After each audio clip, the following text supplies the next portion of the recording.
Democracy is form of government. देखिए यहाँ 3 word यहाँ पे बहुत ही इम्पोर्टेंस है। फॉर्म ऑफ गवर्नमेंट यानी एक गवर्नमेंट फॉर्म करने के लिए क्या करना पड़ेगा डेमोक्रेटिक कंट्री में, द रूलर्स, हु रूलर्स, जो रूल करेंगे उसे हम लोग रूलर्स बोलेंगे। बट रूलर्स आएंगे कैसे, ये रूलर्स आ रहे हैं are elected by the people, elected by the people, that's mean elected होके आ रहे हैं बाय द सिटीजनशिप या बाय द पीपल के वोट के द्वारा ये चूज होके इलेक्टेड होके आ रहे हैं। इसे हम लोग क्या बोलेंगे डेमोक्रेटिक गवर्नमेंट, डेमोक्रेटिक गवर्नमेंट। और वही चीज़ अगर रूलिंग करेगा किंग, समझ में, तो हो जाएगा मोनार्की सिस्टम, मोनार्की सिस्टम वो भी है एग्जाम्पल में। आप देखिए यहाँ पे non democratic government, non democratic government that's mean यहाँ पे such a government which is not made according to the citizens, ये अकॉर्डिंग टू द सिटीजन्स के बेस से नहीं होता है। Citizens have no right to choose their rulers और leader. वहाँ पे नॉन डेमोक्रेटिक गवर्नमेंट में जो रूलर्स होते हैं उन लोग क्या करते हैं, उन लोग सिटीजनशिप या पीपल्स के द्वारा उन लोग चूज होकर नहीं आते हैं, इलेक्टेड होकर नहीं आते हैं, उन लोग अपना रूल्स चलाते हैं। सच एज एग्जाम्पल, जैसे डेमोक्रेटिक गवर्नमेंट में हम लोग का इंडिया है, ये सिंपल सा एग्जाम्पल है। इंडिया एक डेमोक्रेटिक गवर्नमेंट है। हम लोग का इंडिया में क्या सिस्टम है, जो रूलर्स है वो हम लोग बाय द पीपल्स के द्वारा हम लोग वोट देते हैं, वोट देके चुन के वहाँ पे चले जाते हैं। और यहाँ पे वो सिस्टम नहीं है, उसका अपोजिशन। सपोज दैट यहाँ पे सच एग्जाम्पल दिया हुआ है आप लोग का एनसीईआरटी में, म्यांमार में, म्यांमार में क्या बोल रहे हैं, म्यांमार में आर्मी रूल्ड फ्रॉम 1962। यहाँ पे क्या कर रहे हैं, यहाँ पे आर्मी रूल्स करते हैं 1962 से। यहाँ पे आर्मी क्या बाय द पीपल के द्वारा इलेक्टेड हुए हैं, नहीं ना, तो यहाँ पे आर्मी रूलिंग करते हैं। दैट्स मीन ये आपका नॉन डेमोक्रेटिक गवर्नमेंट के अंडर में आ जाएगा। जैसे चिली में एक एग्जांपल दिया हुआ है, आगोस्टो पिनोचेट अगर्ट, ये एक डिक्टेटरशिप चलाते थे, ये एक डिक्टेटरशिप चलाते थे, ये भी नॉन डेमोक्रेटिक गवर्नमेंट के अंडर में आ जाएगा। सऊदी अरब में क्या होता है, ये किंग का जो प्रिंसेस होते हैं, अगर किंग का डेथ हो जाते हैं, आफ्टर डेथ क्या होगा, उनका प्रिंसेस को मिलेगा। दैट्स मीन ये मोनार्की सिस्टम में आ जाएगा, rule by king, monarchy system. मतलब वो जो किंग डेथ हो गया तो उसका किन को मिलेगा, उसका सोन को मिलेगा ना, तो ये हो गया आपका मोनार्की सिस्टम। तो ये नॉन डेमोक्रेटिक गवर्नमेंट के अंडर में आ गए। अब डेमोक्रेटिक और नॉन डेमोक्रेटिक गवर्नमेंट का बेसिक डिफरेंस समझ में आया। नेक्स्ट देखिए, यहाँ पे डेमोक्रेटिक और नॉन डेमोक्रेटिक को और समझने के लिए और एक चीज़ यहाँ पे, according to Abraham Lincoln democratic government का एक अच्छा डेफिनेशन दिए थे डेमोक्रेसी का, of the people, by the people, for the people, of the people, a government form of the people, by the people, for the people. ये Abraham Lincoln ने ये definition दिए थे और ये डेफिनेशन को फेमस माना जाता है डेमोक्रेटिक गवर्नमेंट में, डेमोक्रेसी में। फीचर्स ऑफ डेमोक्रेसी, ये देखिए डेमोक्रेसी को और डीपली समझने के लिए कुछ फीचर्स है विथ एग्जाम्पल के साथ। हम लोग एट फर्स्ट एग्जाम्पल पे जाते हैं। आप लोग का एनसीईआरटी में कुछ एग्जाम्पल दिया हुआ है, जैसा पाकिस्तान का ही बारे में। पाकिस्तान में 1999 ये बुक्स में दिया हुआ है, 1999 फॉर्मर प्रेसिडेंट कौन थे, नवाब शरीफ थे, है ना। और इसको समझ लीजिए, ये एग्जाम्पल है। वहाँ का मिलिट्री हेड कौन है, मिलिट्री को लीड कौन करते थे, परवेज मशरफ। मिलिट्री हेड कौन हुआ, परवेज मशरफ लीड करते थे मिलिट्री को। और वहाँ का फॉर्मर प्रेसिडेंट कौन है, नवाज शरीफ। उस टाइम उसका अगेंस्ट में क्या कर दिया, इनको वार कर इसका अगेंस्ट में खड़ा हो गया कौन, परवेज शरीफ नवाब शरीफ के अगेंस्ट में खड़े हो गए। अब नवाब शरीफ को क्या किया, फोर्सफुली हटाया। हटाने के बाद ये जो परवेज मुशर्रफ है अपने आप को डिक्लेयर कर दिया क्या, चीफ एग्जीक्यूटिव ये अपने आप को डिक्लेयर कर दिया। और चीफ एग्जीक्यूटिव डिक्लेयर करने के बाद इन्होंने अपने आप को क्या कर दिए, अपने आप को प्रेसिडेंट डिक्लेयर कर दिए। और प्रेसिडेंट डिक्लेयर कर दिए और यहाँ पे रूल करने लगे। तो यहाँ पे सिचुएशन क्या हुआ, जैसे प्रेसिडेंट रूल ये कर दिया तो यहाँ पे ये जब पब्लिक को समझ में आया, सिटीजनशिप को समझ में आया ये गलत, ये जो ये बनाए इनको, जो परवेज मुशर्रफ को समझ में आया, वहाँ का जो मीडिया ये सब डेमोक्रेटिक एक्टिविस्ट ये लोग बात को उठा रहे थे, तो इनको समझ में आया तो ये वहाँ का कॉन्स्टिट्यूशन को ही चेंज कर दिया, और कॉन्स्टिट्यूशन चेंज कर देने से क्या हुआ, ये एक लीगल फ्रेमवर्क बनाया और कॉन्स्टिट्यूशन को चेंज कर दिया और खुद रूल करने लगा, अपने आप को यहाँ बने रखे। उस टाइप्स का नेशनल असेंबली और स्टैंड असेंबली को डिसमिस कर सकता है, ये पावर उसमें बना दिया। किसमें, जब कॉन्स्टिट्यूशन चेंज किया तो उसमें क्या पावर बनाया, खुद का सुविधा के लिए, जो हम कभी भी नेशनल असेंबली और स्टेट असेंबली जो है उसको हम चेंज कर सकते हैं, समझ में। तो ये जो परवेज मुशर्रफ जो है ये तो इलेक्टेड होके नहीं आ रहे हैं, वहाँ पे नेशनल असेंबली और स्टेट असेंबली दोनों ही है, वहाँ पे वोटिंग होता है, लेकिन वोटिंग होके जो चूज होके आते हैं, जो इलेक्टेड होके आते हैं, तो वो यहाँ पे ये नहीं कर पाता है, ठीक से रोल नहीं कर पाता है। क्यों, क्योंकि इसका जो हेड है परवेज मुशर्रफ, तो मिलिट्री का हेड है परवेज मुशर्रफ, और ये तो खुद का प्रेसिडेंट अनाउंस कर दिया है, तो इसका द्वारा ये पूरा चलता था। और एक चीज़ क्या हुआ, यहाँ पे रेफरेंडम 2002 ये क्वेश्चन पूछा जाता है, रेफरेंडम क्या है देख लीजिए। ये रेफरेंडम क्या हुआ, 2002 का जो रेफरेंडम है, रेफरेंडम दैट्स मीन क्या हुआ था, जब परवेज मुशर्रफ का बात क्या उठने लगा, ये इसको डर चढ़ गया, जो पता चल गया ये सब चीज़ सिटीजनशिप को, तो फिर उन्होंने क्या किया, इन्होंने तो अपना प्रेसिडेंट चला ही रहा था, तो कोई भी देखिएगा अभी भी करते हैं सर्वे, मीडिया लोग सर्वे करते हैं, बोलेगा अभी नरेंद्र मोदी को और 5 साल रखा जाए कि ना जाए, है ना, सिटीजनशिप के द्वारा। तो रेफरेंडम वही हुआ, परवेज मुशर्रफ का बारे में ये क्वेश्चन पुट किया। क्या क्वेश्चन पुट किया, Pervez Musharraf should be made the president for another 5 years, मतलब और क्या 5 ईयर्स उसको रखा जा सकता है, समझ में। ये किसका सामने एक क्वेश्चन रखा, सिटीजनशिप के सामने। तो सिटीजनशिप ने क्या आंसर दिया, यस, कितना परसेंट, 97.97%, और नो 2.03%, समझ में। तो 97.97% फीडबैक मिला, तो यही हुआ रेफरेंडम, क्लियर। तो इस टाइम जब मीडिया, उसके बाद आपका डेमोक्रेटिक्स राइट्स में जो जिन अंडर में थे, उन लोग क्या कर रहे थे, उन लोगों को ये सर्वे ना डाउट हुआ, ये सर्वे क्या हुआ, डाउट हुआ, और डाउट होने के वजह से उन लोग बात उठाया, मीडिया वाला लोग और जो भी एक्टिविस्ट था, डेमोक्रेटिक राइट्स का एक्टिविस्ट थे, उन लोग बात उठाए, ये हो नहीं सकता है, ये ज़रूर कुछ इलीगली डेटा है, मतलब इलीगली तरीके से ये डेटा लिया गया है। तब जाके इनका डर हुआ, इसका डर होने की वजह से क्या किया, इन्होंने वहीं लीगल फ्रेमवर्क बनाया, और लीगल फ्रेमवर्क बनाया और लीगल फ्रेमवर्क का द्वारा एक ऑर्डर पास किया।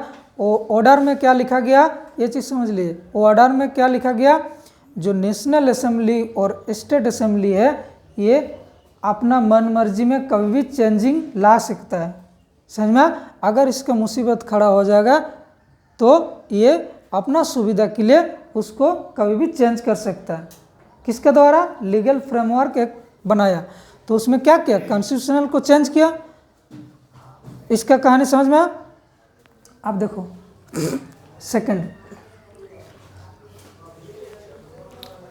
सेकंड नंबर है, ये पाकिस्तान का एग्जाम्पल हुआ। तो इन्होंने ये पाकिस्तान का एग्जाम्पल इसीलिए दिया, बोल रहा यहाँ पे जो फोर्सफुली इलेक्टेड पीपल, इलेक्टेड जो हुए हैं, रिप्रेजेंटेटिव जो इलेक्टेड हुए हैं बाय द पीपल के द्वारा, उसको हटा के कौन रूल्स कर रहे हैं? मिलिट्री का हेड। ये खुद को अनाउंस कर दिया है अपना प्रेसिडेंट के ये पे एज ए प्रेसिडेंट। तो वही चीज़ बोल रहा है, डेमोक्रेसी का फर्स्ट फीचर्स जो है वही यहाँ पे इंडिकेट कर रहा है। डेमोक्रेसी ऐसा होना चाहिए, बोल रहा in a democracy the final decision making. Final decision making कौन लेगा? जो रूल्स चलाएंगे, रूल्स करेंगे, वो फाइनल डिसीजन मेकिंग लेंगे। उसका पास जो पावर रहेगा, must rates with this elected by the people, वो व्यक्ति होना चाहिए, बोल रहा है इलेक्टेड किसके द्वारा? Bye the people. लेकिन ये पाकिस्तान का एग्जाम्पल जो हम लोग दिए हैं, ये क्या ये परवेज मुशर्रफ है बाय द पीपल के द्वारा इलेक्टेड? नहीं ना। तो बोलता है डेमोक्रेसी ऐसा होना चाहिए, वो व्यक्ति जो रूल्स करेंगे, जो फाइनल डिसीजन मेकिंग करेंगे, जो प्लानिंग करेंगे, वो जो लॉ बनाएंगे, वो कौन रहेगा? बाय द पीपल के द्वारा इलेक्टेड होना चाहिए। एक कैरेक्टरिस्टिक समझ में आया? ये फर्स्ट फीचर समझ में आया ना? ठीक है, चलो। अरे यहाँ पे देखो, ये पावर ये दूसरा व्यक्ति के पास है, जो इलेक्टेड हो गया है उसके पास है, ये नहीं है, मिलिट्री का हेड है। और उसका भी हेड ये देखो, ये नेशनल सिक्योरिटी काउंसिल चलाता है, और नेशनल सिक्योरिटी काउंसिल का जो हेड है वहीं घूमते घूमते यहीं पे आ जाएगा परवेज मुशर्रफ का ये में। तो इसीलिए ये चीज़ नहीं माना जा रहा। सेकंड फीचर्स क्या बोल रहा? A democracy must be based on a free and fair election where those currently in power have a fair chance of losing। यहाँ पे देखो, फ्री एंड फेयर इलेक्शन। अब फ्री एंड फेयर इलेक्शन यहाँ का example देखो, यहाँ पे है आपका चाइना। चाइना में हम लोग का जैसे पार्लियामेंट है, इंडिया में पार्लियामेंट है, वहाँ का पार्लियामेंट का क्या नाम है? चाइना का पार्लियामेंट का बोलिए, नेशनल पीपल कांग्रेस है ना, नेशनल पीपल कांग्रेस, याद रखिएगा। और चाइना में क्या सिस्टम है? चाइना में वन पार्टी सिस्टम है, और हम लोग इंडिया में क्या है? Multi party system. तो चाइना में वन पार्टी सिस्टम है, दैट्स मीन वहाँ पे एक ही पार्टी है, बड़ा पार्टी एक ही पार्टी है, छोटा छोटा पार्टी हो सकता है। तो बड़ा पार्टी कौन सा हुआ? चाइनीज कम्युनिस्ट पार्टी है ना, चाइना कम्युनिस्ट पार्टी वहाँ का सबसे बड़ा पार्टी है। तो वहाँ पे होता क्या है, जब सिंगल लार्जेस्ट पार्टी रहेगा तो छोटा छोटा पार्टी अगर इलेक्शन कंटेस्ट करना भी चाहता है तो किनका अप्रूवल ज़रूरत पड़ता है? और चाइना में चाइनीज कम्युनिस्ट पार्टी का अप्रूवल लेना जरूरी पड़ता है इलेक्शन कंटेस्ट करने के लिए। अब देखो, इलेक्शन लड़ने के लिए उसको अगर वहाँ से अप्रूवल लेना पड़ेगा तो कोई सिंगल लार्जेस्ट पार्टी चाहेगा जो दूसरा पार्टी है? नहीं चाहेगा। तो बहुत सारा वहाँ क्राइटेरिया फुलफिल करेगा तब जाकर वहाँ कंटेस्ट करने देगा। दूसरा कंडीशन क्या होता है, जब ये सिंगल लार्जेस्ट पार्टी रहेगा तो छोटा छोटा पार्टी को वैल्यू देगा? नहीं देगा। तो और इन लोग भी हेरसमेंट करते हैं, जो चाइना सिंगल लार्जेस्ट पार्टी लोग रहते हैं उन लोग छोटा छोटा पार्टी को दबाव बनाता है, प्रेशराइज क्रिएट करता है। तो वही चीज़ यहाँ पे हुआ क्या, यहाँ पे फ्री एंड फेयर चूज करने का ऑप्शन नहीं है सिटीजनशिप को। सिटीजनशिप को अगर ऑप्शन नहीं मिलेगा तो वोट एक ही जन को न करेंगे। अगर अदर्स ऑप्शन रहेगा तो उनको भी वोट दे सकते हैं, लेकिन यहाँ पे बोल रहा है चाइना में सिंगल लार्जेस्ट पार्टी है और अप्रूवल लेने के लिए छोटा पार्टी को वहीं उनका ही पास जाना पड़ेगा। तो इसीलिए कोई बेटर चूज ऑप्शन नहीं है, चूज करने का ऑप्शन नहीं है वहाँ पे। तो ये एक कंडीशन खड़ा होता है। तो ये एक डेमोक्रेसी का कैरेक्टरिस्टिक्स नहीं है, ये डेमोक्रेसी का डेमोक्रेटिक कंट्री का कैरेक्टरिस्टिक्स नहीं है। ये सब एग्जाम्पल इसीलिए समझा दिया गया। मैक्सिको में क्या सिस्टम है, वहाँ पे प्रेसिडेंट का इलेक्शन होता है आफ्टर 6 ईयर्स छोड़ के वहाँ पे प्रेसिडेंट का इलेक्शन होता है। तो वहाँ पे क्या सिस्टम होता है, एक पार्टी है वहाँ पे PRI इंस्टीट्यूशनल रिवोल्यूशनरी पार्टी, ये वहाँ पे लार्जेस्ट पार्टी है, सिंगल लार्जेस्ट पार्टी है। तो इन्होंने क्या करता है, इन्होंने अपना इलेक्शन को जीतने के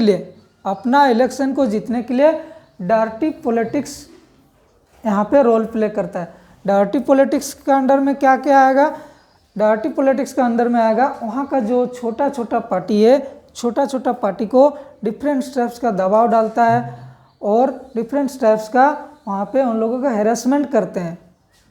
कैसे हैरेसमेंट करते हैं, उन लोग अगर मीटिंग निकालेगा, मिছিল निकालेगा तो उसका मीटिंग मिছিল में बैरियर क्रिएट करता है, समझ में, हैरेसमेंट करते हैं, डिफरेंट स्टेप्स का हैरेसमेंट करते हैं, है ना।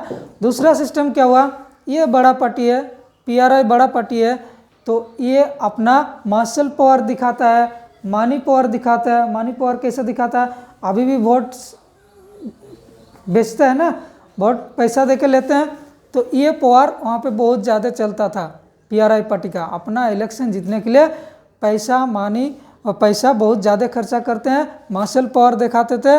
और दूसरा यहाँ पे क्या करते थे, PRI पार्टी जो वहाँ का गवर्नमेंट ऑफिसर से, ये गवर्नमेंट ऑफिसर को इलेक्शन में इलेक्शन का ये में इन्वॉल्व होना नहीं चाहिए, है ना।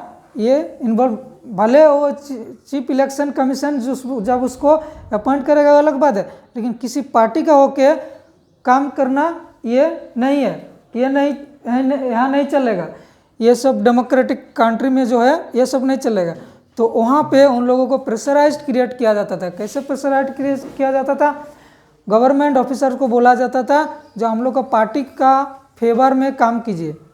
पार्टी का फेवर में काम कीजिए मतलब क्या, पार्टी के फेवर में पार्टी का बात करो और प्रचार करो, प्रचार प्रसार करो, समझ में।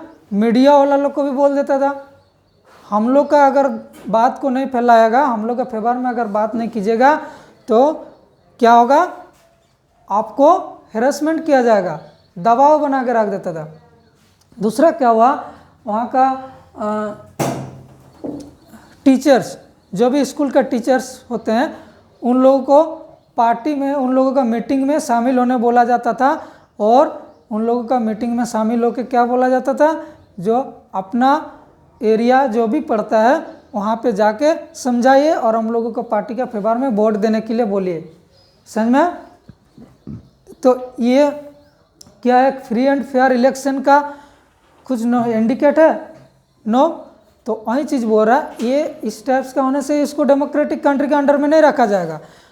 और तभी होगा डेमोक्रेसी का फीचर्स में तभी आएगा जब कोई भी कंट्री में free and fair election conduct किया जाएगा। तो सेकंड फीचर्स वही बोल रहा है, a democracy must be based on a free and fair election where those currently in power have a fair chance of losing. भले फ्री एंड फेयर इलेक्शन हो, भले वो जीते या हारे, लेकिन फ्री एंड फेयर इलेक्शन होना चाहिए। दोनों ही पार्टी तो नहीं जीतेगा ना, कोई भी एक पार्टी जीतेगा। तो बोल रहा फ्री एंड फेयर इलेक्शन होना एक डेमोक्रेटिक का फीचर्स है।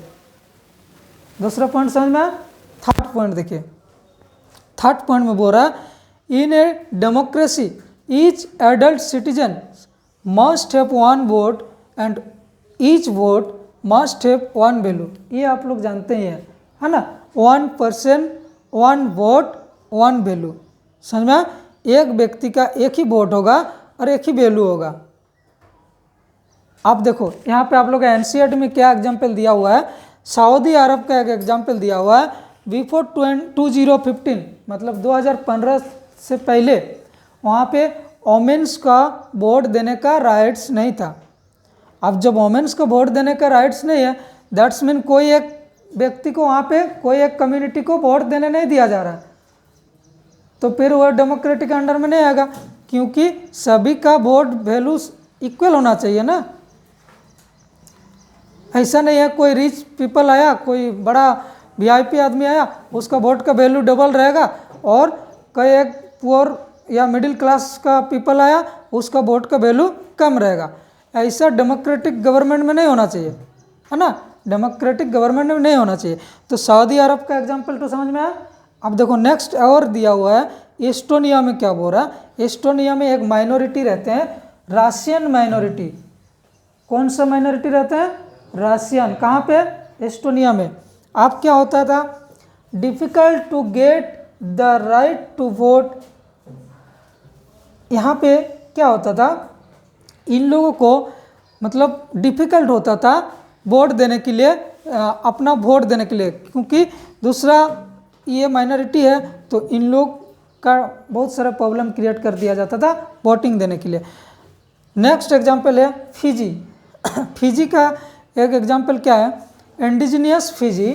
इंडिजिनियस फिजी जो वहाँ का मूल फिजी है, जिसको हम लोग बोलते हैं मूल बासिंदा, है ना, वहाँ का जो इंडिजिनियस फिजी है, और more vote than Indian Fijian. Indian Fijian, Indian Fijian से ज़्यादा वैल्यू रहेगा उसका वोट में। अगर मान लीजिए दो व्यक्ति हैं यहाँ पे A and B, A and B, ये मान लीजिए यहाँ का ए और बी, ए के पास है 1000 वोट और इनके पास है 1001 वोट, तो कौन जीतेगा इसमें, बी। ये हो गया आपका इंडियन फिजियन, और ये हो गया आपका, ये कौन सा फिजियन है, इंडिजिनियस फिजियन। तो ये बोल रहा है इंडियन फिजियन से इंडिजिनियस फिजी भले कम वोट हो, लेकिन उसका वोट का वैल्यू ज़्यादा माना जाएगा।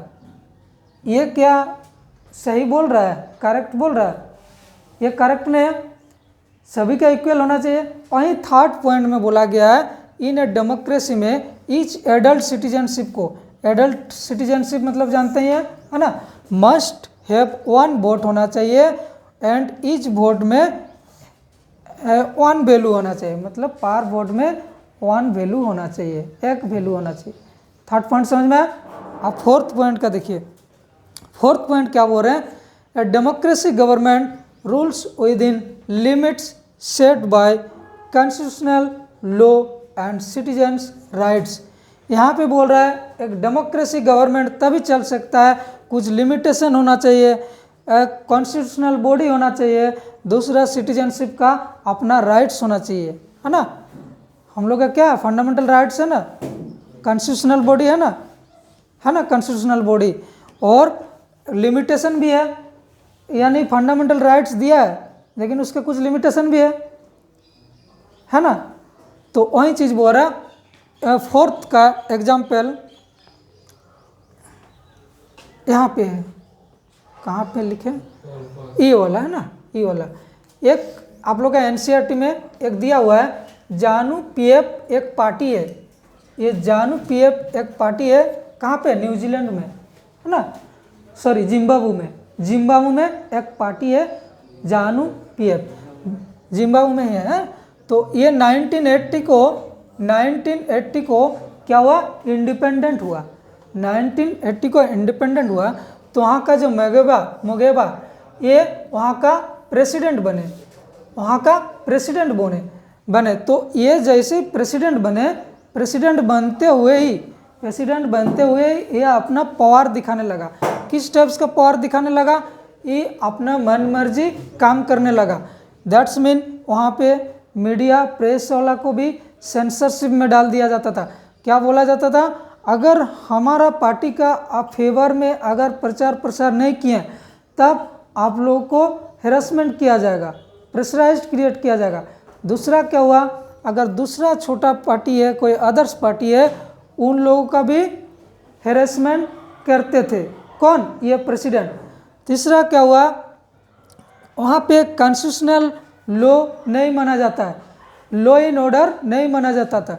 सभी का इक्वल राइट्स होगा लॉ एंड ऑर्डर में, लेकिन ये क्या करते थे, ये नहीं मानते थे। जस्टिस में, जुडिशियरी सिस्टम में कोई भी अगर ऑर्डर देते थे तो ये इग्नोर करते थे, ये प्रेसिडेंट जो है इग्नोर करते थे। समझ में। अब इग्नोर करना मतलब, जुडिशियरी सिस्टम को इग्नोर करना मतलब अपना मन मर्जी चलाना। ये और क्या करते थे, सिटीजनशिप का जो राइट्स है, जो फंडामेंटल राइट्स है, उसका फंडामेंटल राइट्स, एजुकेशन का राइट्स, बोलने का राइट्स, उसके बाद चलने का राइट्स, कोई भी ये करने का राइट्स, ये सब बिल्कुल नहीं दिया जाता था वहाँ पे। अगर इस पार्टी का फेवर में अगर बात करेगा, इस पार्टी का ये में प्रचार प्रसार में लगे हुए रहेगा, तब जाके ये आपको ये वैल्यू देगा। अगर नहीं रहेगा तो ये सिटीजनशिप का राइट्स को क्या कर देते हैं, ये डिफरेंट टाइप्स का हैरेसमेंट करते हैं। तो इस कंडीशन में क्या होता है, इस कंडीशन में डेमोक्रेटिक का जो फीचर्स है वो मैच नहीं कर रहा है। समझ में, एक डेमोक्रेटिक कंट्री तभी हो सकता है उसका एक रूल्स चलाने के लिए कुछ लिमिटेशन रहना चाहिए, और लिमिटेशन के साथ साथ एक कॉन्स्टिट्यूशनल बॉडी होना चाहिए जिसमें लॉ एंड ऑर्डर इक्वल रहेगा। थर्ड हो गया आपका सिटीजनशिप का जो राइट्स होगा वो इक्वल होना चाहिए। समझ में, ये हो गया आपका फोर्थ फीचर्स। तो डेमोक्रेसी का ये मेन फोर्थ फीचर्स है, आप लोगों का एनसीईआरटी में दिया गया है। ये आप लोगों का एग्जाम पॉइंट ऑफ व्यू बहुत ज़्यादा ही इंपॉर्टेंस है। ओके, ठीक है, थैंक यू।